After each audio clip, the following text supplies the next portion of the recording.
या संविधानामुळे मला माणूस म्हणून जगण्याची आणि विधानसभेचा सदस्य होण्याचा अधिकार मिळाला। त्या संविधानाचे निर्माते विश्वरत्न महामानव डॉक्टर बाबासाहेब आंबेडकर, छत्रपती शिवाजी महाराज, पुण्यश्लोक अहिल्यादेवी होळकर, सुभेदार मल्हारराव होळकर, महाराजा यशवंतराव होळकर, महात्मा ज्योतिबा फुले, सावित्रीबाई फुले, अण्णाभाऊ साठे, महर्षी वाल्मिकी,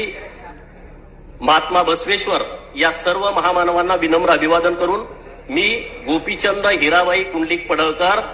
अखंड हिंदुस्थानातील धनगरांचं आराध्य दैवत श्री बिरोबाला साक्षी ठेवून शपथ घेतो की